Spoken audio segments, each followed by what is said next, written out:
Anak, sigurado ka ba dyan? Wala na bang iba? Tanong ng inang si Aling Maribel habang sinasapo ang noo, wari hindi makapaniwala sa sinabi ng anak. Tahimik lang si Alisa habang nakaupo sa tabi ni Noel sa kahoy na upuan ng kanilang lumang dining area. Ang araw na ito sana ang inaasahan niyang simula ng pagtanggap. Ngunit nang una pa lang niyang ipaalam na dadalhin niya ang nobyo sa family dinner, ramdam na niya ang malamig na pagtanggap. Alisa, wag mo kaming gawing tanga. Lumpo? Yan ang boyfriend mo? Singit ng tiyahin niyang si Bebeth, na agad nagbaba ng kutsara at tinidor matapos makita si Noel na inaalalayan niya papasok. Tahimik si Noel, kalmado. Nakatitig lang sa plato sa harapan niya habang nakaupo sa wheelchair. Simple ang suot, isang puping polo, maayos ang gupit ng buhok at may makikita sa mata niya ang malalim na pag-unawa. Hindi siya mukhang naaapektuhan, pero si Alisa nararamdaman ang bahagyang pag-ipit ng dibdib habang pinagmamasdan ang mga ngiting may halong pang-uuyam sa paligid ng hapag. Ang pogi naman sana kaso sayang Alisa. Sabi ni Tony, pinsan niyang madalas makipag-inuman tuwing Pasko. Ano bang nakita mo sa kanya? Te, ibig mong sabihin, ikaw tong pinakadegryado sa pamilya tapos magpapakasal ka sa? Ay naku! Sabat naman ng isa pang pinsan, si Karen, sabay tawa at halakhap kasama ang ilan pa. Hindi na nafatiis si Alisa.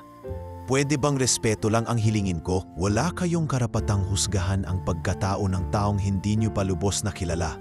Madiing sabi niya habang pinipigil ang luha. Tahimik si Noel, ngunit marahang hinawakan ang kamay ni Alisa sa ilalim ng mesa. Mainit iyon, matatag, parang sinasabing, huwag kang bibibiw. Pero hindi rin mapigilan ni Alisa ang sama ng loob nang marinig ang sariling ama na pabirong nagsalita. Anak, baka naman may lahi kang misyonaryo at gusto mong mag-adopt ng pasanin sa buhay. Tahimik, parang biglang humaba ang katahimikan ng paligid. Walang gustong magsalita. Tanging ang malamlam na tunog ng hangin galing sa bentilador ang naririnig. Hindi pasanin si Noel.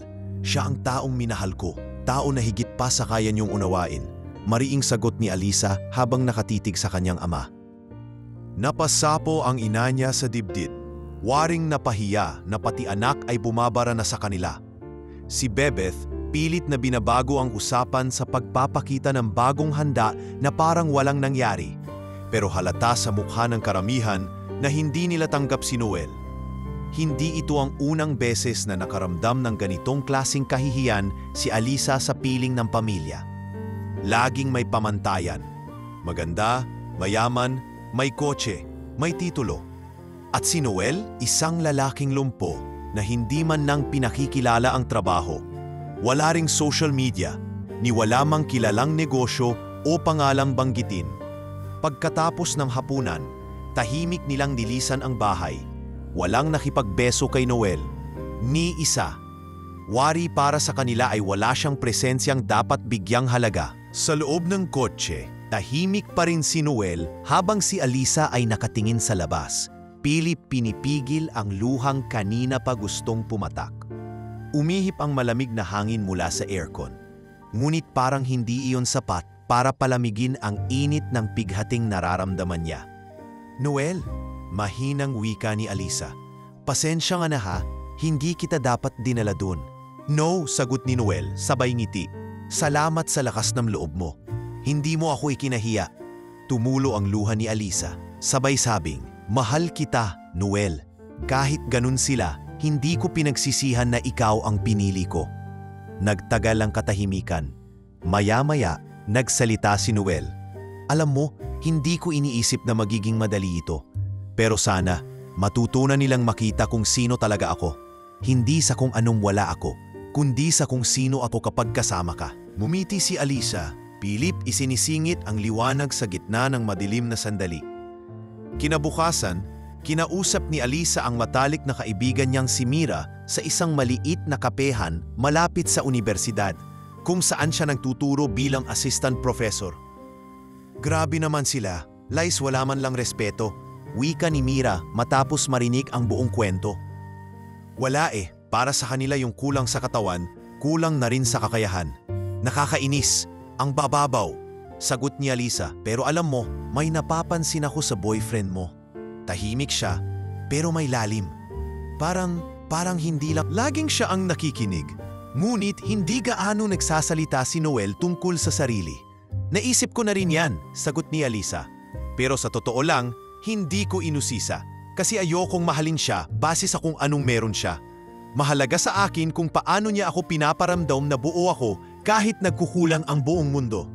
Sa labas ng bintana ng kapehan, isang batang naglalako ng sampagita ang napatingin kay Alisa at ngumiti. Tinawag niya ito at binilhan ng 2 tiraso. Para sa boyfriend mo, ate? Wika ng bata. Nginitian niya ito. Oo nga, para sa taong higit pa sa nakikita nila. Sa simpleng kilos na iyon, muling tumatag ang loob ni Alisa. Hindi lahat kailangang magpakitang gilas. May mga taong pinipili lang maging tahimik. Ngunit sa likod ng katahimikan nila, may mabigat na dahilan. At kahit gaano kababa ang tingin sa kanila ng mundo, hindi iyon kailanman makakabawas sa halaga nila sa puso ng taong tunay na nagmamahal. 3 araw ang lumipas mula nang iuwi ni Alisa si Noel sa kanilang bahay para ipakilala. Akala niya sa pagdaan ng panahon ay lilipas din ang pagtingin ng pamilya niya sa lalaki. Pero sa halip na humupa, lalo lamang lumalim ang panghuhusga. Habang nasa kusina si Alisa isang hapon, lumapit sa kanya ang kanyang ama, si Mang Rodolfo. Bitbit ang tasa ng kape. Tahimik muna ito, saka nagsalita ng diretsyo. Alisa, kung may problema ka sa pera, sabihin mo lang sa akin. Hindi mo kailangang magpakasasa sa awa sa ganyan. Napahinto si Alisa sa pagkakatimpla ng gatas. Binitiwan niya ang hawak na kutsarita at marahang humarap sa ama. Pa, hindi ko pinili si Noel dahil sa awa. Pinili ko siya dahil mahal ko siya. Umiling ang ama. Anak, hindi ganyan kadali ang buhay mag-asawa. Alam mo kung gaano kahirap bumuhay ng pamilya. May plano ka bang kumayon mag-isa habang binubuhat mo siya? Hindi sumagot si Alisa. Hindi dahil sa wala siyang sagot, kundi dahil ayaw niyang mas tumindi pa ang diskusyon. Umalis siya sa kusina. Dala ang bigat sa dibdib na unti-unting bumabaon sa kanya araw-araw. Kinagabihan, habang nakahiga sila ni Noel sa maliit na apartment na inuupahan nila, malapit sa trabaho ni Alisa, biglang nagsalita ang babae habang pinagmamasdan ang kisame. Noel, pakiramdam ko ako lang ang lumalaban. Sumulyap si Noel mula sa kanyang pagkakahiga. Mahal, hindi ko man masabayan ang lakad mo, pero siguradong hindi kita iiwan sa laban. Tumahimik si Alisa. Ramdam niya ang sinseridad sa boses ni Noel. Pero sa likod ng ginhawang dulot ng kanyang mga salita, may bumabagabag pa rin sa kanya. Ang tingin ng pamilya niya, ang anlilibak, ang tanong kung tama ba ang pinasok niyang relasyon. Kinabukasan, nakatanggap si Alisa ng tawag mula sa kanyang inang si Aling Maribel. Gusto nitong magluto siya para sa nalalapit na birthday celebration ng kanyang lola. Isa itong malaking pagtitipon kung saan inaasahang andon ang halos lahat ng kamag-anak. At kung papayag siya, kailangan daw niyang dalhin si Noel ulit. Baka sakaling bumalik ang matinong pag-iisip mo pag nakita mong hindi pa rin siya tanggap, sabi ng ina sa dulo ng tawag. Matapos ang usapan, binahagi niya agad ito kay Mira habang nagkakape sila sa faculty lounge. Hindi ko na alam kung pupunta pa ba ako, Mira. Para saan pa? Kung alam ko naman na pagtatawanan lang ulit siya. Pero baka pagkakataon na rin yan, Lice. Minsan kailangan mo lang ipakita na hindi mo sila pinakikinggan para manahimik sila. Nag-isip si Alisa. May punto si Mira, pero hindi niya rin alam kung sapat na ba ang tibay ng loob niya para ulitin ang ganitong eksena. Dumating ang araw ng handaan. Matapos ang mahabang pag-iisip, pinili pa rin niyang sumama, dala si Noel. Hindi para ipangalandakan ang relasyon nila, kundi para tumindig sa pinili niyang pagmamahal. Pagpasok pa lang sa malaking bakuran ng ancestral house ng lola niya, narinig na niya ang pabulong na tawanan. Isang tiyahin ang bulong ng bulong kay isa pa, habang patagong kinukunan ng litrato si Noel. Parang napulot lang sa gilid ng kalsada, tapos idiniretso sa pamilya natin. Ani ng isa, sabay tawa. Ramdam ni Alisa ang bawat tingin, bawat bulungan. Ang bawat pagngiti ay may kasunod na sulyap kay Noel.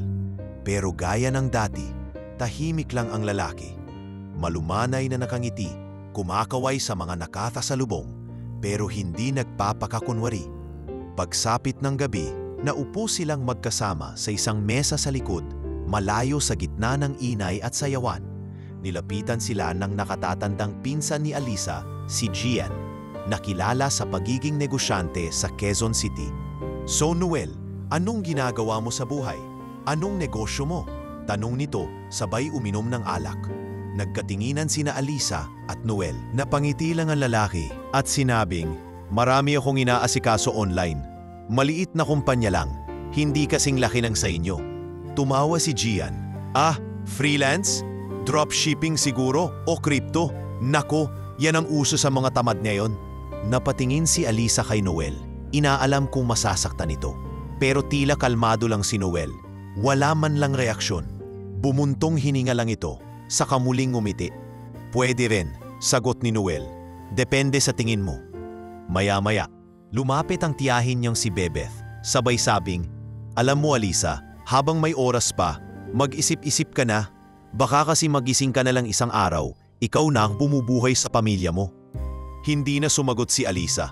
Tinitigan lang niya ang kanyang tiyahin at saka mahigpit na hinawakan ang kamay ni Noel. "Mas gugustuhin ko pang buhayin ang taong may respeto at dangal, kesa sa mga taong buong buhay, may pera nga pero walang puso." Biglang natahimik ang paligid ng mesa. Umalis si Bebeth, halatang napahiya. Si Gian, tahimik ding umalis. Naiwan sina Alisa at Noel sa mesa. Pero ngayong gabi, sa gitna ng malamig na pagtanggap, parang sila lang ang nasa sariling mundo. Tahimik, buo at matatag. Walang palakpakan, walang pagbati. Pero sa puso ni Alisa, alam niyang ang piniling laban ay hindi para sa karamalan ng iba, kundi para sa dignidad nilang dalawa. At sa katahimikan ni Noel, unti-unti na ring nabubuo ang hinala niyang mas malalim pa ang pagkataong hawak niya kaysa sa lahat ng iniisip ng kanyang pamilya. "Hindi mo ba talaga naiisip kung anong sinasayang mo?" tanong ni Mang Rodolfo habang magkatabi sila ni Alisa sa harap ng maliit na garden sa likod ng bahay.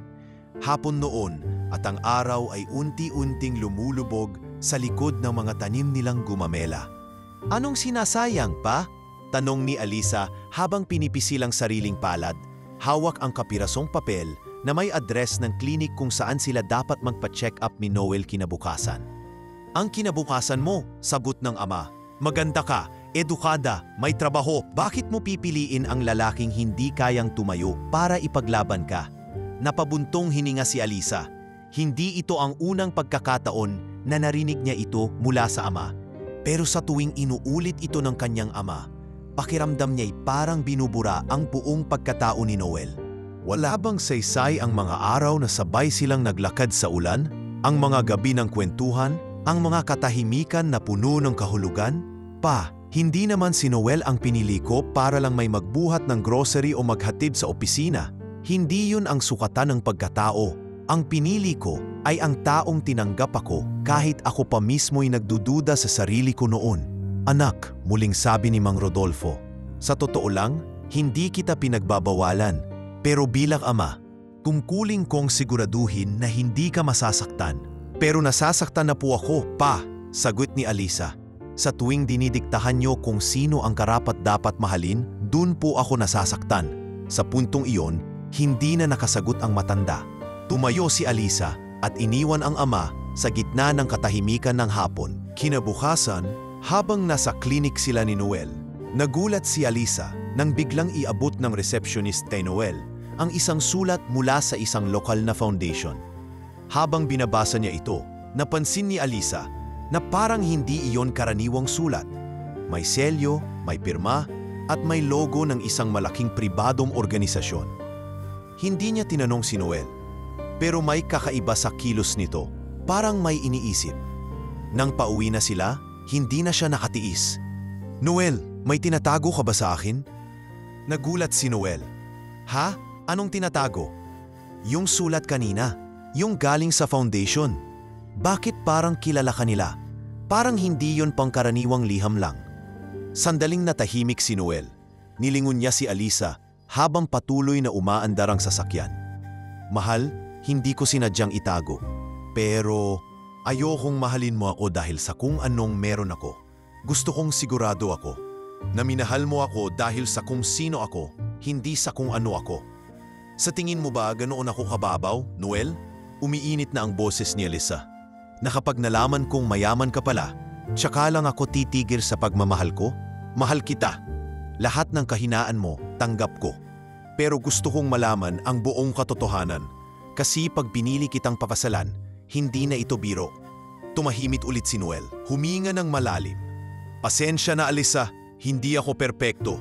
At oo, may mga bagay pa akong hindi nasasabi. Pero hindi dahil gusto kong magsinungaling. Gusto ko lang sana, sa simula, makita mo ako bilang simpleng tao, hindi bilang ano. Sabat ni Alisa, hindi bilang may-ari ng isang multinational consulting firm na may mga branch sa 6 na bansa. Napahinto si Alisa. Lumingon siya kay Noel. Anong sabi mo? Ngumiti si Noel pero seryoso ang tingin. Oo, may mga kumpanya ako. Matagal ko na yang naitayo bago pa ako maaksidente. Pero mula nang malumpo ako, pinili kong tahimik na lang. Ayokong gamitin ang yaman ko para mapagtakpan ang kapansanan ko. Hindi mo ba naisip na karapatan ko ring malaman yan? Tanong ni Alisa, nanginginig ang boses. Hindi dahil interesado ako sa pera, kundi dahil gusto kong maging parte ng lahat ng aspeto ng buhay mo. Alam ko, sagot ni Noel. At handa na akong sabihin lahat. Simula ngayon, wala na akong itatago. Nagpatuloy ang gabi sa katahimikan. Ngunit hindi iyon katahimikan ng pagkatalo, kundi ng pag-unawa. Isa-isang binuksan ni Noel kay Alisa ang ilang detalye ng kanyang negosyo. Mga email mula sa international clients, mga draft ng upcoming proposals, mga account na pinapatakbo niya sa iPad tuwing gabi habang akala ng lahat ay naglalaro lang siya. Bakit mo ginagawa to, Noel? Mahina ang tanong ni Alisa. Bakit kailangan mong magpakasimple?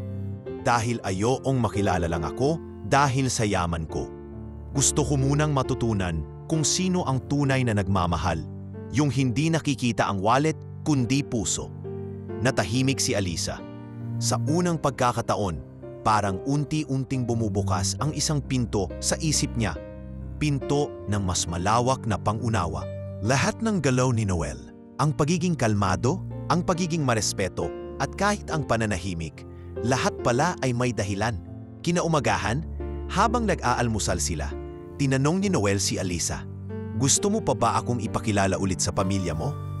Ngumiti si Alisa, mahina pero matatag. Hindi na para makuha ang pagsang-ayon nila. Gusto kong makita nila kung gaano ako kasigurado. Paglingon niya sa cellphone, may tumatawag, ang kanyang ina. Sasagutin niya ba? Oo, hindi para magpaliwanag, kundi para ipakita na ang dalagang minsang pinagdudahan ay pinanday na ng paninindigan. "Hello, Ma? Pwede ba kitang dalawin? May gusto akong sabihin sa'yo." Hating gabi nang magring ang telepono ni Alisa. Agad siyang bumangon mula sa pagkakahiga at kinuha ito. Nanginginig pa ang kamay habang binabasa ang pangalan sa screen. "Mama." "Lisa, anak si Papa mo. Nadala na sa ospital." Garalgal ang boses ni Aling Maribel sa kabilang linya. "May bara daw sa puso. Kailangan ng operasyon. Bukas na agad." Parang nawala ang lahat ng tunog sa paligid ni Alisa. Napaupo siya sa gilid ng kama habang pilit pinapakalma ang sarili. Si Noel, na noon ay gising pa at nagbabasa ng mga dokumento sa tablet, agad na luwapit sa kanya. "Anong nangyari?" tanong ni Noel. Agad hinawakan ang kanyang balikat. "Si Papa inatake. Kailangan ng operasyon. Pero wala silang pambayad," sabi ni Alisa. Halos di na matapagsalita sa biglaang takot. Agad tumayo si Noel. Walang tanong, walang alinlangan. Inabot niya ang cellphone niya. May tinawagan sa ibang bansa. Kausap sa wikang hindi pamilyar kay Alisa. Matapos ang ilang minuto, humarap siya sa kanya. "Naasikaso ko na. May magdedeposita sa ospital mamaya. Pumunta na tayo ngayon." "Ano? Noel, paano? Saan mo?" "Wala nang oras para magpaliwanag. Ang mahalaga, mailigtas natin si Papa mo." Hindi na sumagot si Alisa. Niyakap niya si Noel ng mahigpit, luhaang nagpasalamat sa lalaking walang pagdadalawang isip na tumulong sa isang amang hindi man lang siya kayang tanggapin. Pagdating nila sa ospital, sinalubong sila ng ina ni Alisa at ilang kaanak. Hindi na nagtaka si Alisa na malamig pa rin ang tingin ng ilan sa kanila. lalo na't si Noel pa rin ang kasama niya. Ngunit paglapit nila sa information desk, ang receptionist mismo ang nagsabi, "Ma'am, fully paid na po ang deposit nyo para sa operasyon." Sinabi pong galing sa isang Mr. Noel Reyes. Nagulat si Aling Maribel. "Sinong Noel Reyes? Yan ba yung lalaking kasama mo, Alisa?" Tumangulang si Alisa. Nanatiling tahimok si Noel sa gilid. Walang kibo, walang pagmamayabang. "Paano? Bakit mo ginawa to?" Tanong ni Aling Maribel habang humaharap kay Noel. "Dahil mahal ko ang anak nyo at kung siya ang nasasaktan, ako rin. Wala akong ibang hangad kundi ang gumaan ang loob nyo sa kanya." Hindi nakasagot si Aling Maribel. Bumuntong hininga siya at tahimik na umupo. Habang ang iba'y tila naguguluhan kung paanong ang lalaking lumpo na akala ng lahat ay isang abala ay siyang naging dahilan kung bakit may pag-asa pa ang buhay ni Mang Rodolfo. Ilang oras pa ang lumipas at lumabas na ang doktor. "Maayos ang operasyon. Kung hindi kayo nakapagbayad agad, baka hindi na namin siya naoperahan sa oras." Muling napatingin ang lahat kay Noel. Habang nagpapagaling sa loob ng ICU si Mang Rodolfo, umuwi muna sina Alisa at Noel para makapagpahinga. Doon hindi mapakali si Alisa. Naisip niya, hindi niya na talaga alam kung sino si Noel. "Naaalala mo noong sinabi mong ayaw mong mahalin dahil lang sa kung anong meron ka?" Tanong ni Alisa habang nagpapainit siya ng gatas sa kusina. "Oo," sagot ni Noel habang nakaupo sa tabi ng lamesa. "Ako rin, ayaw kong mahalin lang dahil kaya kong magtiis. Gusto kong mahalin bilang babae, bilang taong may karapatan ding alagaan." Nilapitan siya ni Noel at marahang hinawakan ang kanyang kamay. "Hindi kita pinilit mahalin ako, Alisa, pero simula pa lang alam ko na ikaw ang taong hindi aapras sa ganitong laban. Kaya kahit ilang ulit mo pa akong tanungin kung bakit ako tumutulong, isa lang sagot ko, dahil ikaw ang tahanan ko." Ilang araw ang lumipas at unti-unti nang nakakabangon si Mang Rodolfo. Isang hapon habang tahimik silang magkasamang naglalakad ni Noel sa hallway ng ospital gamit ang wheelchair, lumapit si Alisa sa kanyang ama. "Pa, gusto kong malaman mo, si Noel ang nagbayad ng lahat ng gastusin. Kung hindi dahil sa kanya, wala ka na sana." Napatingin si Mang Rodolfo kay Noel. Tahimik, walang reaksyon. Ngunit sa kauna-unahang pagkakataon, hindi punong-puno ng pagdududa ang kanyang mga mata. "Bakit mo ginawa to?" tanong niya, mababa ang boses. "Dahil mahal ko si Alisa. At kung mahal niya kayo, mahalaga rin kayo sa akin," sagot ni Noel, diretsahan. Tahimik ang loob ng silid. Marahan na tumango si Mang Rodolfo. Walang halakhak, walang pangungutya. Tanging isang mahinang tangulang, pero sapat na kay Alisa. Sa sumunod na linggo, habang nasa bahay na si Mang Rodolfo para sa recovery, dumalaw ang ilan sa mga tiyahin ni Alisa. Nagsimula silang magtanong, "Lisa, saan niyo nakuha ang perang pampagamot? Alam naming wala ka pang naipon na ganyang kalaki." "Si Noel," sagot ni Alisa. "Siya ang tumulong. At hindi ko ito sinasabi para ipagyabang. Gusto ko lang malaman niyong hindi siya ang iniisip niyo." "Pero paano siya nagkaroon ng ganyang pera?" tanong ni Tita Bebeth. Muling nagtaas ng kilay. "Hindi niyo ba naisip na baka siya ang mas may kayang tao sa ating lahat?" sagot ni Alisa, matatag ang boses. Napatingin ang lahat kay Noel, na tahimik lang sa gilid, hawak ang cellphone, tila may sinusulat. Walang yabang, walang pagmamayabang, pero may presensyang hindi nila kayang ipaliwanag. Sa wakas may ilan sa mga kaanak ang nagsimulang lumapit at magpakita ng pasasalamat. Hindi lahat, pero sapat para maramdaman ni Alisa na unti-unting nagbabago ang ihip ng hangin. At sa puso niya, alam niyang ang lalaking buong puso niyang ipinaglaban, ang lalaking pinagtatawanan noon ng buong pamilya, ay siya palang magiging daan sa pagsisimula ng bagong paggalang. Mula nang gumaling si Mang Rodolfo, mas naging tahimik ang bahay nila Alisa. Wala nang pangungutya, ngunit ramdam ni Alisa na hindi pa rin buo ang pagtanggap ng kanyang pamilya kay Noel. Marahil dala ng hiya o baka'y pagkabigla pa rin sa lahat ng nangyari. Ngunit sa pagitan ng mga katahimikan, may isang panong na patuloy na gumugulo sa isipan ni Alisa. Saan nga ba kinukuha ni Noel ang malaking perang iyon?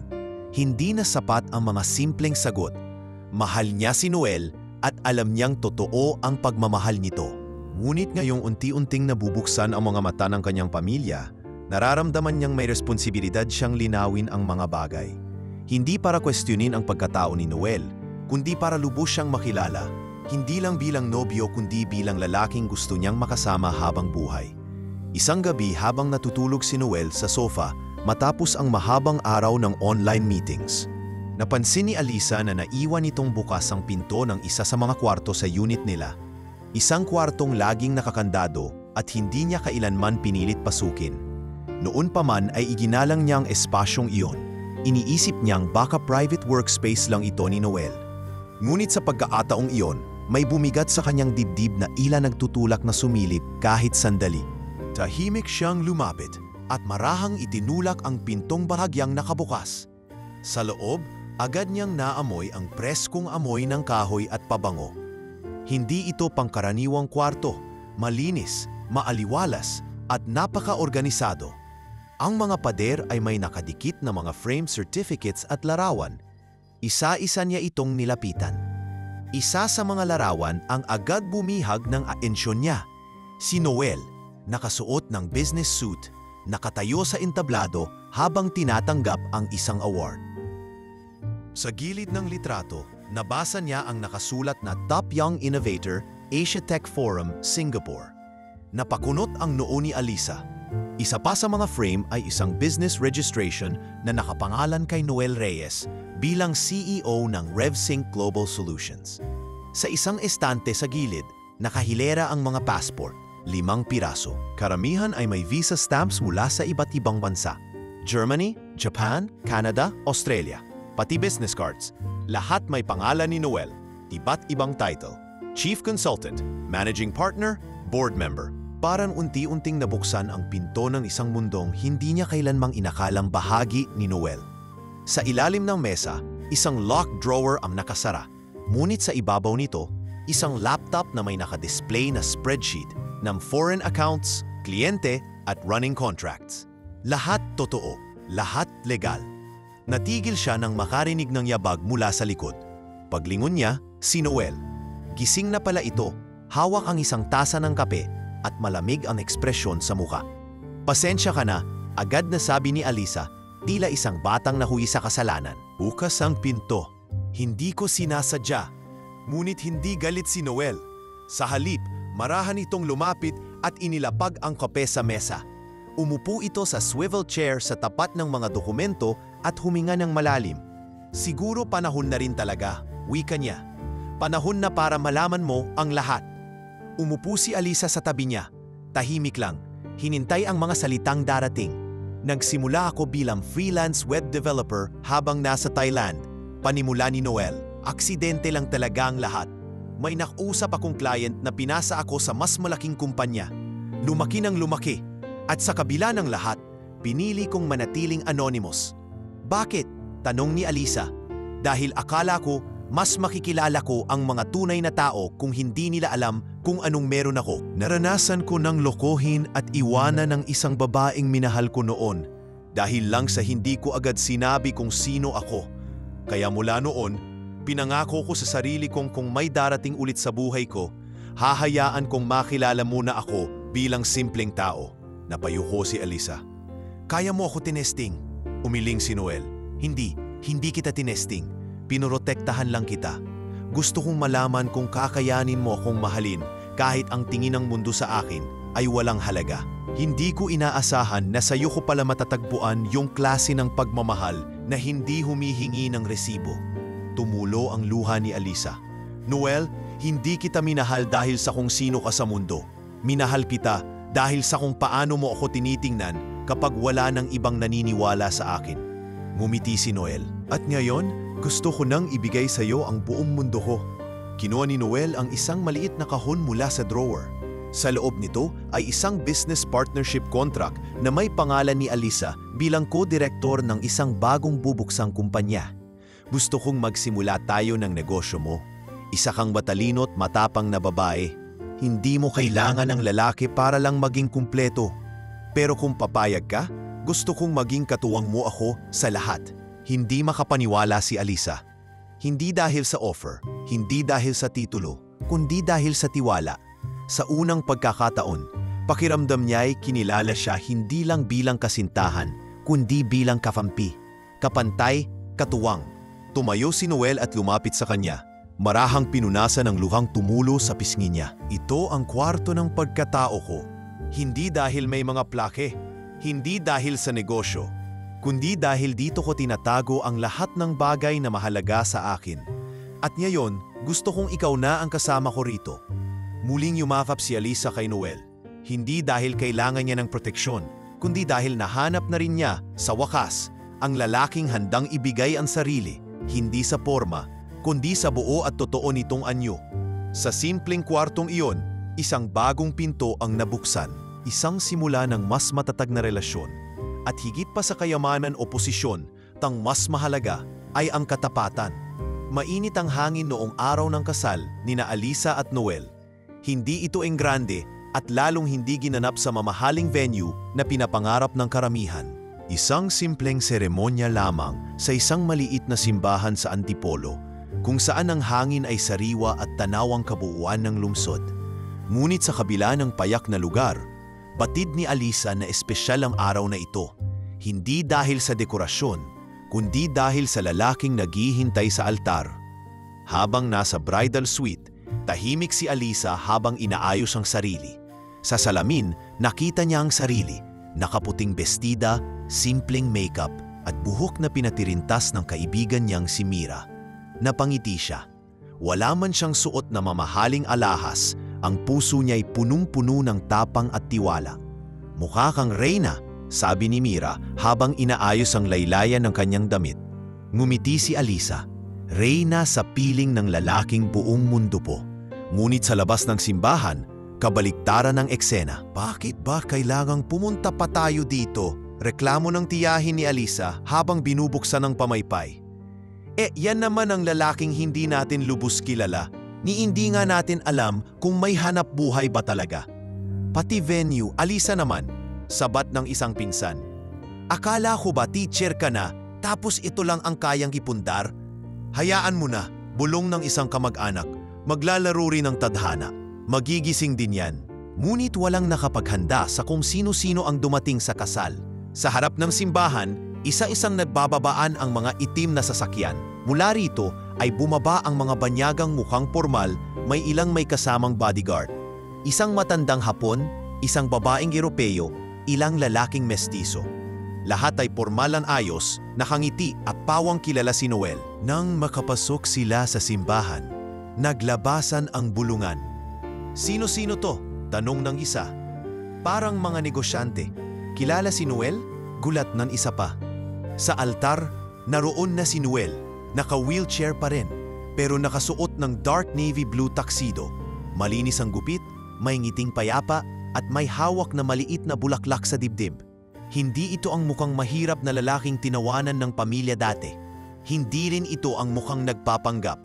Mula sa paraan ng pagtanggap sa kanya ng mga bisita, alam mong siya ang sentro ng lahat.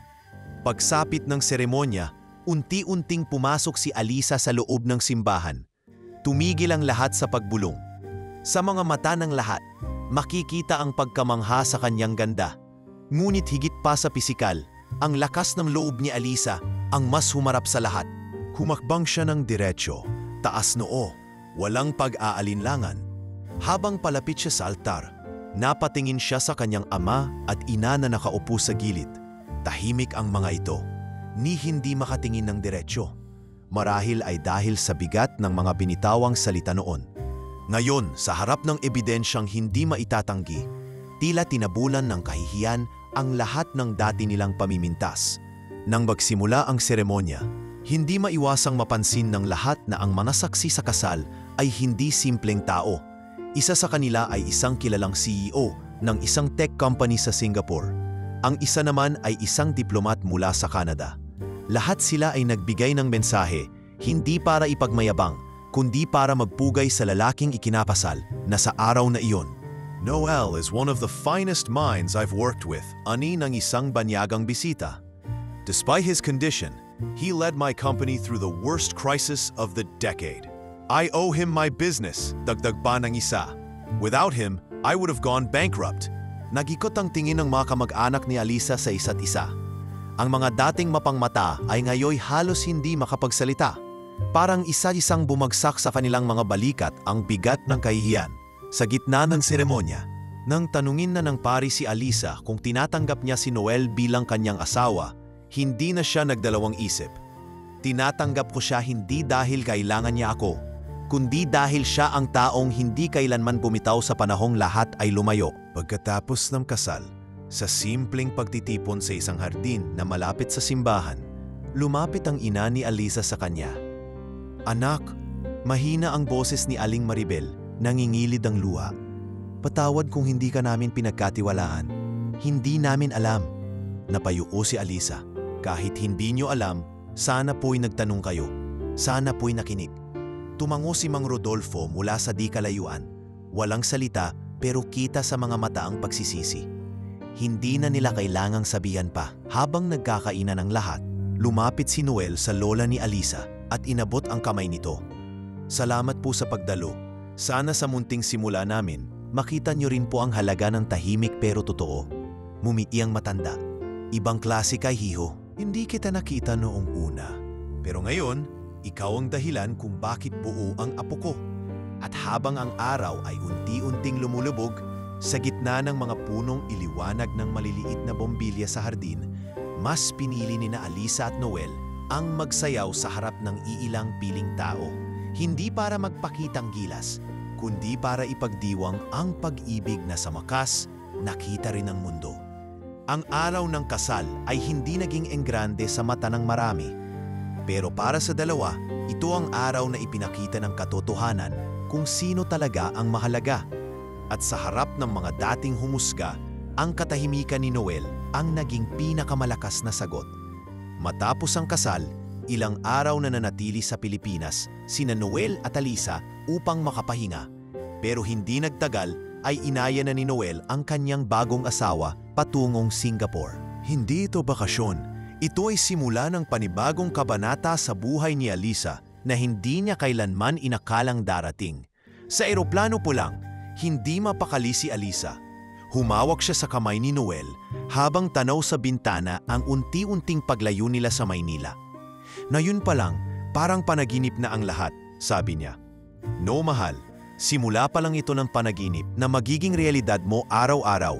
Sagot ni Noel habang ngumiti at marahang pinisilang kamay niya. Pagdating sa Singapore, hindi siya agad dinala ni Noel sa hotel. Sa halip, sa isang gusaling salamin sa gitna ng business district, pagbaba nila ng kotse, binati sila ng mga empleyado sa lobby. Welcome back, Sir Noel. Napalinga si Alisa. Halos yumuko sa paggalang mga staff. Umasok sila sa isang executive elevator. Isang card lang mula kay Noel at umangat ito diretso sa pinakataas. Pagdating sa penthouse floor, bumungad sa kanya ang isang malawak na opisina. Sa likod ng glass wall, tanaw ang buong skyline ng lungsod. Sa gitna nito, may isang mahaba at modernong conference table, isang executive desk, at sa gilid, isang shelf na puno ng mga trophies at awards. Welcome to the main office of Zentech Group, ani Noel, habang pinipindot ang isang button para i-slide open ang blinds. Ito ang headquarters ng kabuuang 10 kumpanya na pinapatakbo natin. Halos hindi makapagsalita si Alisa mula sa isang babaeng tinawanan dahil sa kanyang piniling mahalin. Heto siya ngayon, sa mismong tuktok ng gusaling pinatatakbo ng lalaking iyon. Isang empleyado ang lumapit at inabot ang ilang folders. Ma'am Alisa, ani nito. Ito po ang mga dokumento ng bagong divisyon ng CSR ng Zentech na ide-develop ninyo. CSR? Tanong niya, gulat na siya'y tinawag bilang miyembro ng kumpanya. Oo, sagot ni Noel. Corporate Social Responsibility. Gusto kong ikaw ang manguna sa pagbubuo ng mga outreach, scholarship, at women empowerment programs. Wala akong ibang gustong pamunuan nito kundi ikaw. Napaupo si Alisa sa isa sa mga leather chairs. Hindi dahil sa pagod, kundi dahil sa bigat ng tiwala na ibinigay sa kanya. Noon, wala siyang ideya kung anong papel niya sa negosyo ni Noel. Akala niya ay magiging asawa lang siya, taga-suporta sa likod ng isang CEO. Pero heto siya, binibigyan ng sariling mesa, sariling team, at pagkakataong gamitin ang talino at puso para sa mas malawak na layunin. Nagsimula siyang magtrabaho kinabukasan. Hindi siya inasiste ng sekretarya ni Noel at lalong hindi siya binigyan ng special treatment. Ipinakilala siya bilang project director at wala ni isang nabanggit tungkol sa kanyang relasyon kay Noel. Sa unang linggo pa lang, inaral niya ang lahat, mga panuntunan ng kumpanya, existing projects, financials, pati kultura ng mga empleyado. Naging mabilis siyang mahalin ng mga kasama, hindi dahil asawa siya ng may-ari, kundi dahil marunong siyang makinig, magpayo at magplano. Isang araw, habang nagmi-meeting sila sa conference room, biglang nagtaas ng kamay ang isa sa mga lead analyst. Ma'am Alyssa, maari ko po bang malaman kung dati na po kayong involved sa social development? Ngumiti si Alyssa. Hindi po sa profesional na paraan, pero bilang guro at dating volunteer sa komunidad, alam ko pong may mga suliranin na hindi nasusukat sa graphs at figures. Kailangan ng puso sa bawat proposal natin. Tumahimik ang buong kwarto, napuno ng respeto ang tingin sa kanya, at sa mga sumunod na araw, napansin ni Noel ang pagbabago, hindi lang sa kumpanya kundi sa kanyang asawa. Isang gabi habang nasa kanilang apartment sa Singapore, nakaupo si Alyssa sa sofa. May hawak na laptop at abalang nag-i-edit ng isang report. Hindi ka na napapagod? Tanong ni Noel habang papalapit, may dalang tsa. Hindi, sagot niya. Ngayon ko lang naramdaman na buo ako. Hindi lang bilang asawa mo, kundi bilang sarili ko. Umupo si Noel sa tabi niya. Mahal na mahal kita, Alyssa. Hindi ko inaasahan na sa lahat ng naranasan natin, ikaw pa ang magiging dahilan kung bakit mas lumago ang kumpanya po. Ngumiti si Alyssa, pinikit ang mga mata at nagsabing, kasi sa buhay mahal, hindi lang negosyo ang dapat lumalago.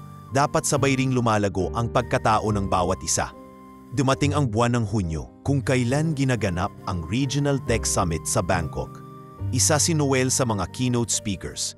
Ngunit sa ikalawang araw ng event, si Alyssa ang naimbitahang magsalita bilang head ng Social Responsibility Arm ng Zentech. Sa harap ng mga pinuno ng iba't ibang kumpanya, mariin niyang binigyan diin ang kahalagahan ng compassion-led innovation. Matapos ang kanyang talumpati, lumapit sa kanya ang ilang CEO ng partner companies. Ms. Reyes, your perspective is refreshing, ani ng isa. It's rare to see someone blend heart and strategy so seamlessly. Nakangiting tinanggap ni Alyssa ang kanilang papuri, ngunit sa isip niya, ang tunay na tagumpay ay hindi ang palakpak mula sa mundo, kundi ang pagkilala sa sarili sa harap ng lahat ng hindi naniwala noon. Muling bumalik sa Pilipinas sina Noel at Alyssa makalipas ang ilang buwan. Ngunit ngayon, ibang Alyssa na ang dumating. Hindi na siya yung tahimik na dalagang pinagtawanan. Siya na ngayon ang babaeng may bitbit na karangalan, respeto at lakas ng loob na hindi kailanman maikakaila. At sa paglapit niya sa kanilang lumang bahay sa probinsya, may batang nagtatakbo at sumigaw. Si Ate Alyssa, siya po yung nasa TV kahapon. Ang galing! Napatingin sa kanya ang kanyang mga kamag-anak, ngunit ngayon, wala na ang pagdududa. Taging paghanga at pananahimik ang naiwan. Sa buhay, may mga panahong tatawanan ka sa mga pinili mo. Pero kung buo ang loob mo, darating ang araw, sila na mismo ang magbibigay daan para sa'yo. At sa araw na iyon, hindi mo kailangang sumigaw ng pagkatao mo. Ang mga hakbang mo ang magiging patunay. Mag-iisang taon na mula nang ikasal sina Alyssa at Noel. Sa panahong iyon, marami nang nagbago. Mula sa pagiging simpleng guro sa isang pampublikong paaralan, si Alyssa ngayon ay isa ng kilalang personalidad sa business at NGO circles sa Southeast Asia. Sa kabila ng tagumpay, nanatili pa rin silang simple sa pamumuhay, malayo sa mata ng media at mas malapit sa mga taong nangangailangan. Sa loob ng modernong kondominium nila sa Bonifacio Global City, kasalukuyang nag-aalmusal sina Alyssa at Noel isang Sabado ng umaga. Nasa beranda sila, tanaw ang kalmadong kalye sa ibaba habang nilalasap ang mainit na tsokolate. Naka-message si Mama kanina, wika ni Alyssa habang abala sa pagbabalat ng mangga. Talaga? Sagot ni Noel habang binubuklat ang tablet. Anong sabi? Pupunta raw sila rito. Gusto ka raw makita ni Tita Bebeth pati si Gian. May dala raw yung mga kamag-anak ng mga proposal. Negosyo raw. May mga plano raw silang ipapartner sa atin. Saglit na natahimik si Noel. So hindi pala gusto lang kamustahin. Business agad. Mumiti si Alisa kahit may bahid ng lungkot sa mga mata. Hindi ko alam kung matatawa ako o malulungkot. Ako na lang ang makikipag-usap sa kanila mamaya. Alam ko namang hindi pa rin nila matanggap ng buo na ako ang napangasawa mo. Pero kung may maitutulong ako, para sa iyo gagawin ko. Hindi mo kailangang tulungan ng mga taong minsan nang nagpababa sa iyo, sagot ni Alisa. Pero hindi ko rin maitanggi na gusto ko ring makita nilang mali sila. Ilang oras ang lumipas at isa-isang dumating ang mga kamag-anak. Si Tita Bebeth, gaya ng dati, ay nakasuot ng sobrang pabango, nakapula ang lipstick at may daladalang brown envelope. Kasama si Gian, na ngayon ay tila mas seryoso na at medyo payapa ang kilos, hindi na ang dating aroganting pinsan. Wow naman, Alisa! Bati ni Bebeth habang lumilingalinga sa loob ng unit. Ang ganda pala ng lugar nyo. Dito pala kayo nakatira. Sa inyo ba tong unit na to? Oo, Pita. Si Noel ang bumili nitong unit years ago. Sagot ni Alisa na may tipid ng ngiti. Tahimik lang si Noel sa isang gilid, nakaupo sa kanyang wheelchair. Abala sa pagbabasa ng dokumento habang nakikinig. Alam mo, Noel, biglang sabat ni Gian. Meron kasi kaming plano. May bagong logistics business akong sinisimulan. Sa totoo lang, naghahanap kami ng investor. Alam kong malawak ang network mo. Baka pwede nating pag-usapan. Nagpalitan ng tingin sina Alisa at Noel. Hindi linggid sa kanilang kaalaman na nalulugi na ang lumang kumpanya ng ama ni Alisa. At si Gian ang isa sa mga unang umatras sa pagtulong noong nangangailangan pa si Mang Rodolfo ng medical assistance. Bumuntong hininga si Noel. Pasensya na, Gian. Bihira na akong pumasok sa mga partnership na hindi ko kabisado mula sa ugat. Hindi ko sinasabi to para maliitin kayo, pero hindi ko ring masasabing dapat kong ipusta ang pinaghirapan ko sa plano pa lang. Napanganga si Bebeth. Halatang na-offend. Hindi mo ba kami pinagkakatiwalaan? Mumiti si Noel. Kung pinagkatiwalaan niyo ako noon pa, baka hindi ito ang usapan natin ngayon. Tahimik ang buong sala.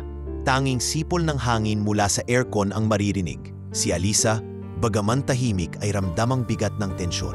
Pero hindi na siya ang dating Alisa na tatahimik lang.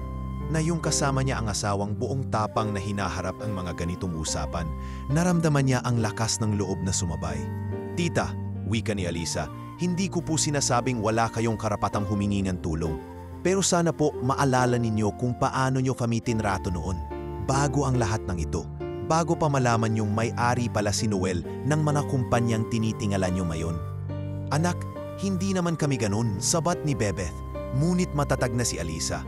Pero narinig ko po mismo, lumpong walang patutunguhan. Babae lang na magpapakain sa lalaking walang silbi. Alam ko pong sinabi nyo yan. Kaya ngayon, bilang asawa at katuwang ni Noel, hinihiling ko lang kung may hihingi kayo. Sana may respeto rin. Tumayo si Noel at inilapit ang sarili sa mesa. Binuksan ang isang envelope at inilabas ang ilang papeles. Ganito na lang, sabi niya. May sarili akong project para sa local entrepreneurs na may malinaw na business model. Pwede kayong sumali roon kung pasado kayo sa screening. Walang shortcut, walang special treatment. Napayuko si Gian. Salamat Noel, hindi na kami hihingi ng lampas pa doon. Kung may paraan para mapatunayan namin na kaya naming magsimula muli, gagawin namin. Tumango si Noel. Yun lang naman ang hinihintay kong marinig. Sa kanilang pag-alis, nag-iwan si Bebeth ng isang maliit na kahon para kay Alisa. Pagbukas niya, nakita niya ang lumang family photo nila, kasama ang isang sulat. Patawad Alisa, masyado kaming naging bulag noon. Salamat sa pagiging matatag. Ikaw ang tunay na haligi ng pamilya. Napaluhod si Alisa sa gilid ng sofa. Niyakap ang larawan habang pinagmamasdan si Noel na naglalagay ng tsaa sa tasa niya. Hindi ko akalain na darating ang araw na hindi na ako kailangan sumigaw para ipaglaban ka. Bulong niya. Sumagot si Noel. Hindi mo na kailangang ipaglaban ako ngayon. Kasi sila na mismo ang lumalapit para humingi ng pagkakataon. Ang mga taong minsang nagpatawa sa kahinaan nila ay ngayon na ang tahimik na humahanga sa lakas nila. Sa isang mundong puno ng ingay, ang tagumpay ay hindi nasusukat sa yabang, kundi sa tahimik na dignidad na lumalaban hanggang dulo. Minsan, sa katahimikan ng tagumpay, bumabalik ang tanong, saan nga ba nagsimula ang lahat? Gabi na noon at ang lungsod ay nilalamig sa ulan. Sa veranda ng kanilang bagong bahay sa Tagaytay, nakaupo sina Noel at Alisa habang pinagmamasdan ng bumubuhos na ulan sa bubong. Tahimik lang ang paligid, ngunit puno ng damdamin ang hangin. May kakaibang lamig na hindi lang mula sa panahon, kundi galing sa mga alaala. Alam mo, bungad ni Alisa habang hawak ang tasa ng kape. Hanggang ngayon, hindi ko pa rin lubos maisip kung paano mo nagawang manatiling buo, kahit lahat halos ay tumalikod sa iyo noon. Ngumiti si Noel. Biningnan si Alisa, sabay inabot ang kanyang kamay. Dahil natutunan kong hindi mo kailangang may kasama para lumaban, pero malaking bagay pa rin na dumating ka sa buhay ko. Pwede mo bang ikwento ulit sa akin? Pakiusap ni Alisa. Simula't simula. Matagal bago sumagot si Noel. Tila binabalikan ang lahat mula sa pinakauna. 16 ako nang mamatay si Mama sa cancer. Panimula niya.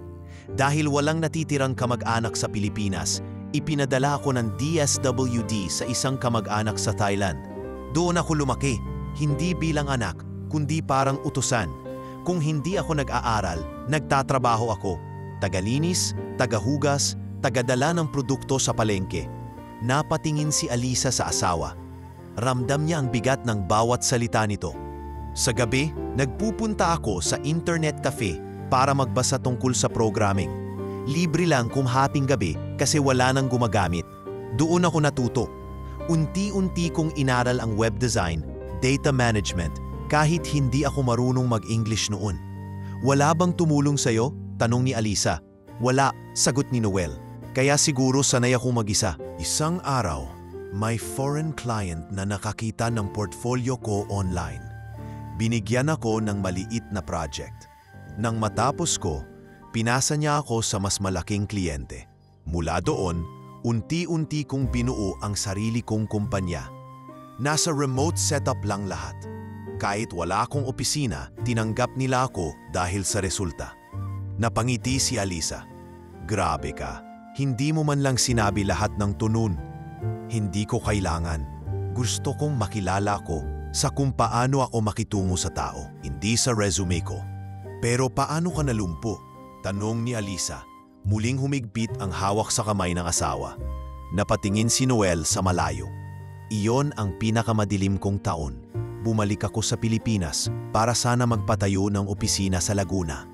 Pero sa mismong araw ng site visit, naaksidente ang sinasakyan namin van. Ako lang ang malubhang nasaktan. Napilay ang gulugod ko. Sabi ng doktor, tatagal daw ang therapy ng taon. Hindi na raw ako makakatayo ng maayos. Wala bang tumulong sa'yo noon? Muling tanong ni Alisa. May isa. Siya ang kasintahan ko noon. Akala ko'y siya ang mananatili sa tabi ko. Pero 2 linggo matapos ang aksidente, iniwan niya ako. Hindi raw niya kayang alagaan ng isang lalaking hindi makapagtulak ng sariling wheelchair. Simula noon, pinutol ko ang lahat ng koneksyon. Hindi ko na ipinakita kung sino talaga ako. Pinili kong mamuhay ng tahimik. Hindi na napigilan ni Alisa ang pagtulo ng luha. Yumakap siya kay Noel, mahigpit, buong puso. Kung ako ang nandoon, hindi ko kailanman iiwan ang taong kagaya mo. Bulong niya. Alam ko, sagot ni Noel. Dahil kahit wala kang alam sa nakaraan ko, nanatili ka. Pagbalik nila sa loob ng bahay, tinungo nila ang isang lumang kahon na naroon sa likod ng bookshelf. Binuksan ito ni Noel. Nandoon ang lumang cellphone, retasong papel, ilang sulat at isang lumang wallet. Diyan lahat nagsimula, sabi niya. Yung wallet na yan, iyan lang ang dala ko noong iniwan ako. May laman niyang 200 pesos at isang photo ni Mama. Pero ipinangako ko sa sarili ko, darating ang araw, magagamit ko yung wallet na yan para ilagay ang unang kita ng sarili kong kumpanya. At nagawa ko. Inabot niya kay Alisa ang isang lumang deposit slip. Pesos 15,000. Iyan ang unang kinita ko sa freelance. Bumuntong hininga si Alisa. Minsan iniisip ko, paano kung hindi kita minahal? Paano kung punili ko yung madaling daan? Yung lalaking magdadala sa akin sa mga mamahaling hotel, pero hindi naman kayang tumindig para sa sarili niya? Ngumiti si Noel. Di hindi mo malalaman kung gaano kasarap magmahal ang taong halos wala, pero kaya kang mahalin ng buo. Mula sa bulsa ng pantalon, inilabas ni Alisa ang isang sulat. Maibabalik ako sa iyo. Binigay niya kay Noel ang sulat na sinulat niya isang buwan matapos silang pagtawanan ng pamilya niya noong unang beses niyang ipinakilala si Noel sa kanila. Sulat iyon na hindi niya ipinabasa noon. Kung wala ka man bukas o kung lumayo ka sa akin, ito lang ang gusto kong malaman mo. Ako ay naging buo dahil sa iyo. Hindi sa perang wala ka noon, kundi sa katahimikang hindi ko makuha sa mundo. Hindi na nakapagsalita si Noel. Hinawakan niya ang kamay ni Alisa at niyakap ito ng mahigpit. Sa dabing iyon, sa gitna ng lamig ng Tagaytay, 2 taong minsang pinagtawanan, pinagdudahan at pinagdusahan ay pinatunayang may halaga ang mga taong tahimik lang kung magmahal, pero malalim kung magbigay. At sa bawat alaala ng kahapon, isang paalala ang nananapili. Hindi kailanman hadlang ang nakaraan para buuin ang kinabukasan. Basta't kasama mo ang taong naniniwala sa iyo. Kahit kailanman ay hindi mo ring nakita ang sarili mong halaga. Ang tagumpay ay hindi kailanman palaging patag. Sa dami ng mga gantimpala, papuri at katahimikan sa buhay nila Alisa at Noel, hindi rin nakaligtas ang kanilang mundo sa unos na hindi inaasahan. Isang hapon habang nasa headquarters ng Zentech Group sa Singapore, tumanggad si Noel ng tawag mula sa kanyang Chief Financial Officer. Sir, ani ng boses sa kabilang linya. Naglabas na ng opisyal na pahayag ang pamahalaan sa Middle East. Apektado na tayo sa sanctions. Ilang branch natin sa Doha at Abu Dhabi ay kailangan magsarapan samantala. Napatigil si Noel. Nakatanaw siya sa malaking salamin ng kanyang opisina. Tanaw ang matatayog na gusali at abalang kalsada. Ngunit sa mata niya, parang biglang naging malabo ang lahat. Ang sangang iyon ng negosyo ang isa sa pinakaunang nilikha niya, isang consulting firm para sa infrastructure logistics na ngayon ay pinabagsak ng politikang labas sa kanyang kontrol. Pag-uwi niya sa bahay, sinalubong siya ni Alisa. Ramdam niyang may bumabagabag sa asawa, kahit walang sinasabi. Anong nangyari? Tanong niya habang iniaabot ang mainit na tasa ng tsa. Bagsak na ang mga operasyon natin sa Middle East, mahinang sagot ni Noel. May 3 kumpanya tayong kailangang isara. Walang pasok na pondo mula roon sa susunod na taon. Hindi agad nakaimik si Alisa. Alam niyang matindi ang epekto nito. Hindi lang sa pananalapi, kundi sa moral ni Noel. Iyon ang una nitong proyekto, ang simula ng kanyang pag-angat. Ngunit sa halip na matakot, pinili niyang maging matatag.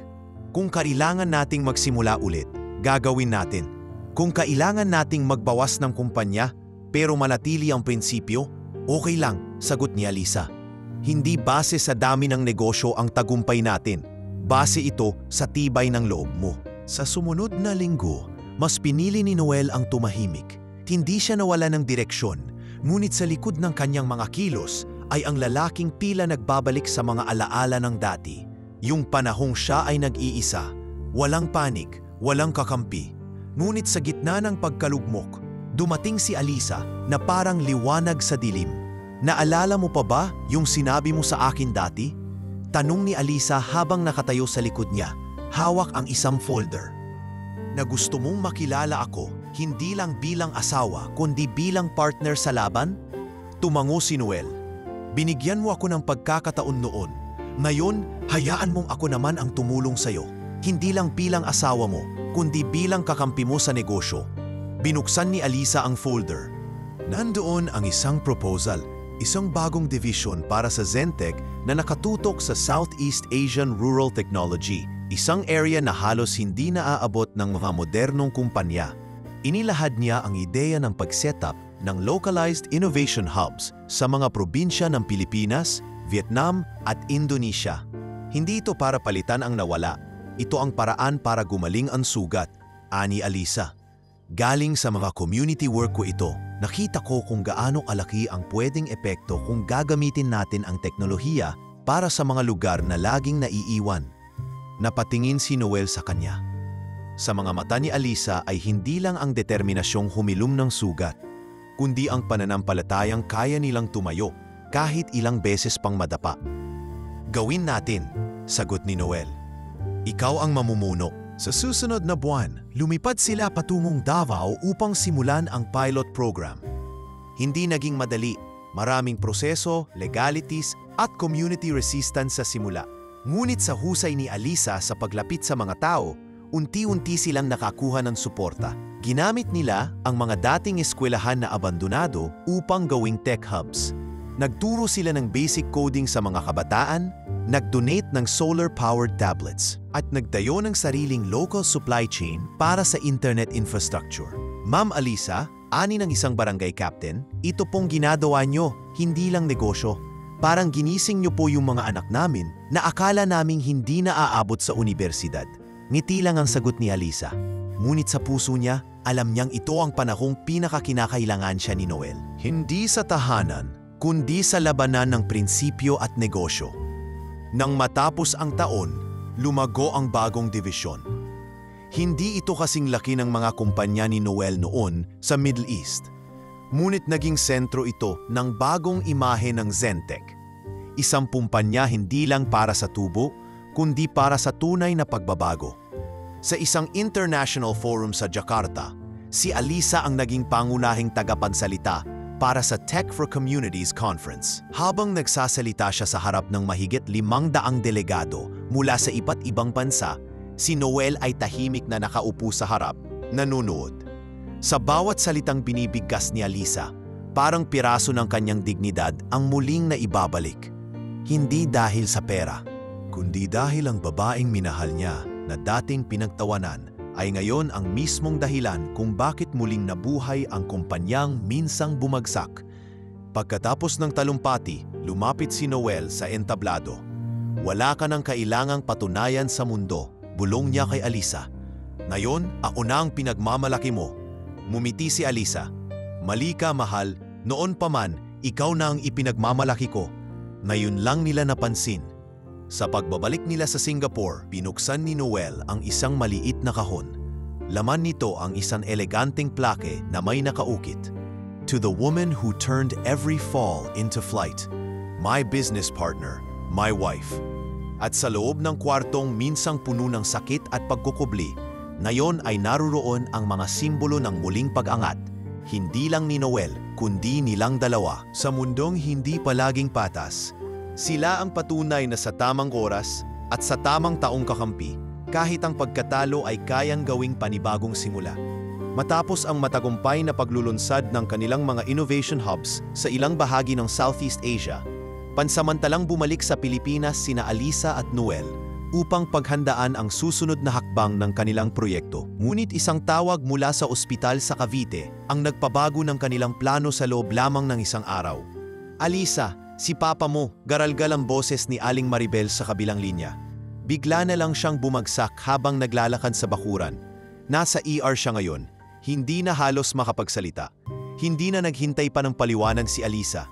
Sa unang lipad mula Maynila, nagtungo agad sila ni Noel sa ospital. Habang nasa sasakyan, hindi mapakali si Alisa. Lahat ng mga alaala niya ng ama ay biglang nagsimulang magsiksikan sa kanyang isip. Ang pag-abot nito ng baon noong siya'y estudyante pa, ang paniningil ng mahigpit na tingin tuwing may lalaki siyang kinakausap, at higit sa lahat, ang mga mapapait na salitang binitiwan nito kay Noel noong una silang nagpakilala. Pagdating sa ospital, sinalubong sila ni Aling Maribel. Maputla ito, halatang ilang oras nang hindi natutulog. Critical pa rin ang lagay niya.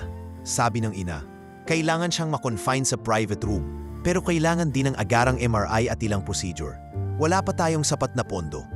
Hindi na kailangan magsalita si Alisa.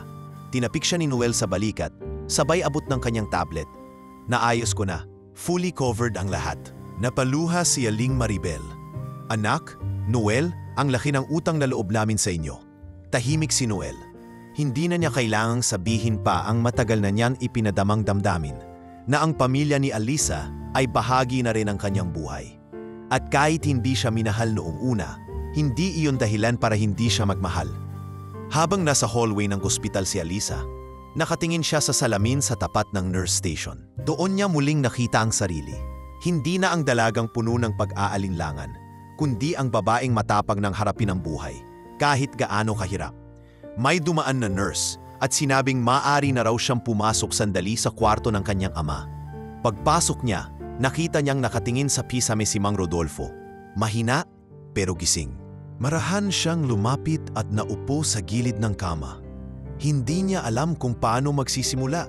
Ngunit sa wakas, ang kanyang ama ang unang nagsalita. "Alisa, anak, patawad." Hindi makagalaw si Alisa.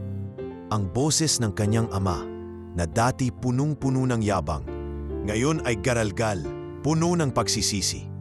"Patawad sa lahat ng sinabi ko noon, sa pananakit ko sa iyo, sa pagpapahiya ko sa lalaking minahal mo." Hindi alam ni Alisa kung paano tatanggapin ang sandaling ito. Pero sa puso niya, ramdam niyang matagal na niyang pinatawad ang ama. Tumulo ang luha niya at inabot ang kamay nito. "Pa, mahal kita. At si Noel, mahal na mahal ko rin. Wala kang kailangang ipagpaumanhin. Ang mahalaga, andito pa tayo. Buo pa rin." Ilang saglit pa, pumasok si Noel sa silid. Pinilit nitong ngumiti, bagaman halatang may kaba pa rin sa mga mata. Nagkatinginan sila ni Mang Rodolfo. Tahimik, mahaba, ngunit puno ng kahulugan. "Noel," mahinang wika ng matanda, "hindi kita tinuring na anak noon. Sa totoo lang, hindi ko alam kung anong nakita ng anak ko sa'yo. Pero ngayon alam ko na. May mga lalaking kaya mong ipagmalaki sa harap ng madla. Pero ikaw yung lalaking kahit wala sa entablado, hindi natitinag. Hindi ko kailangan ng kapatawaran." "Mang Rodolfo," sagot ni Noel, "ang importante po, gumaling kayo. At alam niyong lagi kayong may tahanan sa amin kahit kailan. Hindi mapigil ng matanda ang luha." "Salamat, Noel. Ikaw pala ang tunay na lalaki. Hindi yung matipuno kundi yung matatag." Sa sumunod na mga araw, sinamahan ni Noel si Alisa sa pagbabantay sa ospital. Siya ang nag-aasikaso ng gamot, ang tumatawag sa mga doktor, ang nag-aayos ng mga bayarin. Si Alisa, bagaman pagod, ay nanatiling kalmado. Magkasama silang nag-aabot ng pagkain sa mga katabing pasyente, magkasamang naghihintay sa labas ng ICU, magkasamang pinipilit tumawa kahit may bigat sa dibdib. Isang hapon, habang nagpapahinga si Noel sa lounge ng ospital, nilapitan siya ni John, pinsan ni Alisa. "Alam mo, Noel," simula ni John, "noong una, akala ko ikaw ang pinakawalang kwentang lalaki sa buong pamilya. Pero ikaw pala ang dahilan kung bakit buo pa kami ngayon." Napangiti si Noel. Marami pa tayong pwedeng buuin. Pagkaraan ng isang linggo, tuluyan nang inilipat si Mang Rodolfo sa regular room. Bagaman mahina pa, mas gumaan na ang kanyang katawan. Isang gabi, habang nakahiga ito at nakatitig sa kisame, kinausap niya si Alisa. "Anak, yung pangarap noon na makahanap ng lalaking hindi lang matalino kundi may malasakit. Natupad mo. Pasensya ka na kung ako pa ang unang nagduda." "Pa," sagot ni Alisa habang hinahaplos ang braso ng ama, "mas masarap pong mahalin ang pamilyang marunong humingi ng tawad." At habang tahimik na lumalalim ang gabi sa ospital, sa kwartong iyon ay may gumagaling, hindi lang katawan kundi puso. Sa bawat patak ng oras, unti-unting nabubuo muli ang relasyong minsang winasak ng pagmamataas at maling paghusga. Sa wakas, hindi na kailangang itaas pa ang boses ni Alisa. Hindi na niya kailangang ipaglaban pa si Noel, sapagkat ang pamilya na mismo ang lumapit, humingi ng tawad at kumilala sa lalaking minsan nilang tinawanan. At si Noel, siya pa rin ang lalaking hindi kailanmang nagbago. Tahimik, matatag at handang magmahal, kahit walang pangakong pagmamahal ang isusukli. Makalipas ang halos 2 linggong pananatili ni Mang Rodolfo sa ospital, sa wakas ay pinayagan na siyang makauwi. Hindi pa man ganap na malakas, ngunit sapat na ang kanyang kalagayan para sa home recovery. Doon sa lumang bahay nila sa Cavite, muling namuhay ang isang pamilya na minsang naligaw sa sariling paniniwala. Ngunit sa pag-uwi, hindi lang katawan ang unti-unting gumagaling kay Mang Rodolfo, pati damdamin. Simula nang makita niya kung paanong tinanggap siya ni Noel nang walang alinlangan, lalo niyang napagtantiw ang kabigatan ng mga nasabi niya noon. Kaya sa mga sumunod na araw, habang nagpapahinga siya sa duyan sa likod ng bahay, pinagmamasdan lamang niya sina Alisa at Noel habang nagtatawanan sa may maliit na hardin. Sa bawat hakbang ni Noel sa kanyang wheelchair, sa bawat palitan nila ng tingin ni Alisa, napagtanto niyang minsan pala ay tinatanggihan ng tao ang biyayang akala nila'y kabawasan. Isang gabi, habang sila'y kumakain ng hapunan, biglang nabanggit ni Alisa na may imbitasyon siya mula sa isang International Women's Summit na gaganapin sa Tokyo. Pinili daw nila ako bilang isa sa mga Women of Impact na yung taon. Aniya, habang pinapahid ang labi, hindi ko pa alam kung pupunta ako. Parang sobra na. Hindi sobra, anak. Sagot ng kanyang ina. Karapat-dapat lang. Sa lahat ng pinagdaanan mo, sa lahat ng kinaya mo. Noel, natahimik lang habang kumakain, tumingin sa kanya. Dapat mong tanggapin yon. Hindi mo kailangan itanggi ang sarili mong tagumpay. Sa kabila ng simpleng buhay nila ngayon, hindi maitatangging kilala na sina Alisa at Noel sa maraming sektor. Ngunit sa kabila ng pagkilala, pareho nilang piniling mamuhay sa paraan na hindi kayang saklawan ng mata ng publiko. Ang kanilang condominium unit sa Maynila ay pinauupahan na nila at lumipat sila sa isang bahay sa gilid ng lawa sa Laguna. Isang lugar na malayo sa city noise, ngunit nalapit sa katahimikan na kanilang hinahanap. Doon sila mas lalong namuhay ng masinsinan, walang kasosyalan, walang mamahaling brand na ipinagyayabang, kundi mga kasuotan mula sa lokal na patahian, mga pagkain mula sa sariling tanim at simpleng pamumuhay na mas malapit sa puso ng tao. Isang araw, inimbitahan sila ng lokal na eskwelahan sa Laguna para sa isang outreach event. Si Alisa ay hinilingang magbigay ng inspirasyonal na pananalita, habang si Noel naman ay hininga ng kaunting pagsasanay sa mga bata tungkol sa simpleng teknolohiya. Sa loob ng lumang gymnasium, dumagsa ang halos 300 estudyante. Ang mga guro ay abalang nag-aayos ng projector, habang si Alisa ay naglalakad sa kahabaan ng lumang entablado. Alam nyo, panimula niya habang hawak ang mikropono, hindi ko pinangarap na maging kilala. Ang gusto ko lang noon ay maging guro. Pero minsan pinipili tayo ng pagkakataon para sa mas malawak na misyon. Itinaas ng isang batang babae ang kamay. Ate Alisa, totoo po bang asawa niyo si Sir Noel na may-ari ng maraming kumpanya? Napangiti si Alisa. Oo, pero alam niyo ba, mas mahalaga sa akin na siya ay si Noel, ang lalaking nagturo sa akin na hindi lahat ng kahinaan ay kapansanan at hindi lahat ng tagumpay ay kailangang ipagsigawan. Tumayo si Noel mula sa isang sulok, pumuwesto sa gitna ng mga bata at nagsimula siyang magturo kung paano gumawa ng simpleng solar-powered charger gamit ang mga recycled materials. Hindi kayo kailangan maging mayaman para makatulong. Ang kailangan lang ay malasakit. Aniya, habang ginagabayan ng mga batang may hawak na wire at lumang baterya. Pagkatapos ng programa, nilapitan sila ng school principal. Sir Noel, Mama Lisa, hindi po kayo gaya ng ini-expect naming mga bisita. Tahimik po kayo. Pero grabe po ang ginawa nyo. Napatahimik nyo ang buong paaralan sa inspirasyon, hindi sa yabang. Nagpasalamat ang mag-asawa. Nang gabing iyon, habang nasa beranda ng kanilang bahay sa tabi ng lawa, nagkukwentuhan sila habang iniinom ang salabat na gawa sa luya mula sa kanilang tanim. Alisa, simula ni Noel, naalala mo ba noong gabi ng kasal natin? Sabi ko ayokong mahalin dahil lang sa kung anong meron ako. Hindi ko lang naalala, Noel. Nakaukit yun sa akin. Ngayon, hindi ko na alintana kung anong meron o wala. Kasi sa simpleng buhay natin ngayon, dito ko nakita ang totoo. Nagpatuloy silang ganon. Naglalakad sa gilid ng lawa tuwing hapon. Nagtuturo sa mga batang walang access sa internet at nagbubukas ng mga munting scholarship program sa mga sityo. Hindi nila kailangan ng media coverage o kahit banner na may pangalan nila. Hindi na mahalaga kung makilala sila ng mundo. Dahil mas mahalaga na sa bawat taong napulungan nila, may isang buhay na gumaan, tahimik pero totoo. Isang umaga, habang nagwawalis sa bakuran si Alisa, lumapit sa kanya ang isang matandang babae mula sa kabilang bahay. Ako pala si Aling Diding. Narinig ko lang, kayo raw yung kilalang mayaman na lumipat dito.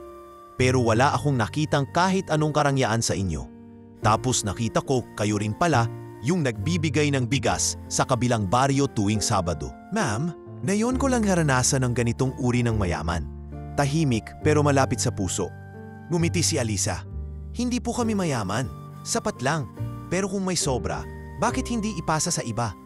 Ngumiti si Aling Diding. At bago umalis, sinabi niya ang salitang hindi inaasahan ni Alisa, maririnig sa taong hindi niya kilala. Biyaya po kayo sa lugar na ito. At sa araw-araw na lumilipas, habang patuloy nilang pinipili ang buhay na simple ngulit makabuluhan, mas lalong napatutunayan ni Alisa na ang tunay na tagumpay ay hindi sa taas ng sahod o sa dami ng kumpanya.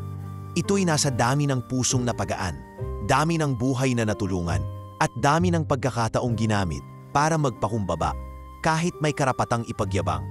Dahil sa huli, hindi ang yaman ng bulsa ang mananatili, kundi ang yaman ng puso na natutong magmahal, tumanggap at higit sa lahat, magpatawad. Mainit ang simoy ng hangin noong araw ng family reunion sa probinsya. 1 taon na rin ang lumipas mula nang pumanaw si Mang Rodolfo. At sa pagkakataong iyon, pinili ni Alisa at Noel na dumalo sa unang pagtitipon ng buong angkan matapos ang mahabang panahon. Hindi ito ordinaryong salusalo. Ito'y isang muling pagkikita ng pamilyang minsang nasira ng panghuhusga at ngayoy unti-unting binubuo ng bagong pag-unawa. Nakahanda ang long table sa lilim ng malaking punong mangga sa likod ng ancestral house.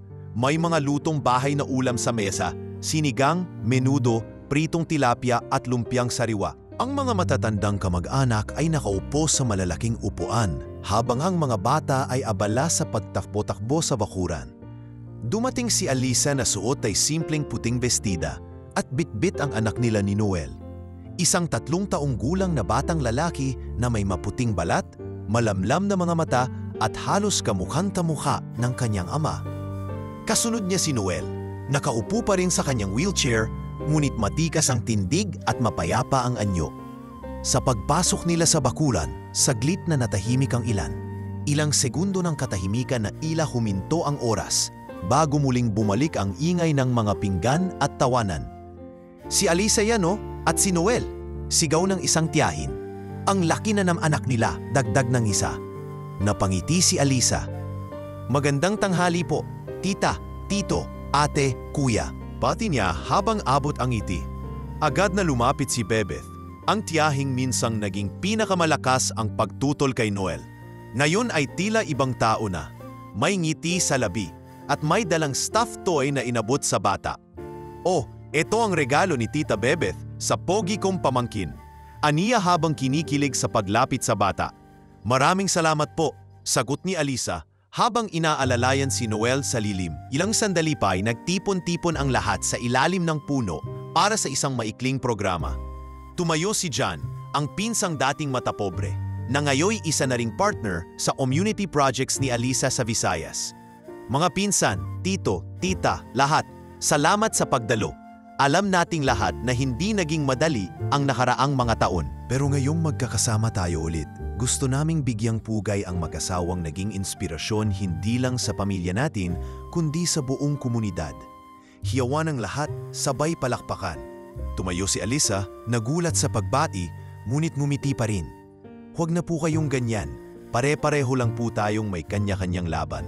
Ngunit hindi nagpatalo ang mga naroroon. Isang pamangkin ang lumapit at sabay tanong, Tita Alisa, paano niyo po nakilala si Tito Noel? Napatingin si Alisa kay Noel. Sabay silang nagtawanan. Sa community outreach, sagot ni Alisa. Akala ko noon, siya ang tinutulungan. Hindi ko alam, ako pala ang tutulungan niyang lumakas. Tumawa ang lahat, ngunit mas malalim ang ngii ni Noel. At sa pagkakataong iyon, siya mismo ang nagsalita sa harap ng lahat. Alam niyo, panimula ni Noel, maraming beses kong naranasan na pagtawanan, maliitin o baliwalain. Pero walang mas masakit kaysa sa pagtanggap mong hindi mo na kayang baguhin ang tingin ng mga tao. Kaya tumahimik ako. Pinili kong mamuhay sa anino. Pero si Alisa, dagdag niya, siya ang unang taong hindi natakot sa anino ko. Siya yung sumilip doon at sinabing, andito ako, hindi ako lalayo. Tahimik ang paligid, marami sa mga kamag-anak ang napayuko. Hindi dahil sa hiya, kundi dahil sa pagsisising, hindi nila agad nakita ang lalaking ito noon. lumapit ang isa sa mga matandang tiyuhin, si Tito Melchor, at sabay sabing, "Anak, hindi ka na namin palalayain. Kung noon tinanggihan ka namin, ngayon dati ka na ng dugong ito." Yumuko si Noel. "Maraming salamat po." Habang papalubog ang araw at nagsimula na ang kasiyahan, may tumugtog ng gitara, sumayaw ang ilang kabataan at sinimulan na ang pag-games. Si Alisa at Noel ay nanatiling magkatabi sa lilim ng puno. Pinagmamasdan ang kanilang anak na naglalaro kasama ang iba pang mga pinsan. "Ang daming nagbago, ano?" bulong ni Alisa. "Hindi sila nagbago," sagot ni Noel. "Nagising lang sila. Mahirap pala yun, yung gigisingin mo ang isang pamilyang matagal ng tulog sa panghuhusga. Pero sulit," sabi ni Noel. "Lalo na kung ang huling halakhak ay hindi para mambastos kundi para ipagdiwang." At habang dahan-dahang lumamlam ang langit, tahimik na nagpasalamat si Alisa sa lahat ng pagsubok na dinaanan nila. Sa bawat tawa na dati panlalait, ngayon ay naging tawa ng tagumpay. Sa bawat mata na dati humuhusga, ngayon ay mata ng paghanga. At sa gitna ng lahat, naroon ang lalaking pinili niyang mahalin. Hindi dahil sa kayang ibigay, kundi dahil sa tibay na kayang itayo ang isang buo at matatag na buhay. Sa wakas, ang halakhak ay hindi na dahil sa pangmamaliit. Ito'y halakhak ng pagkilala, halakhak ng tagumpay, halakhak ng pag-ibig na pinanday ng panahon, pinag-ibay ng pananampalataya at pinalaya ng katotohanan.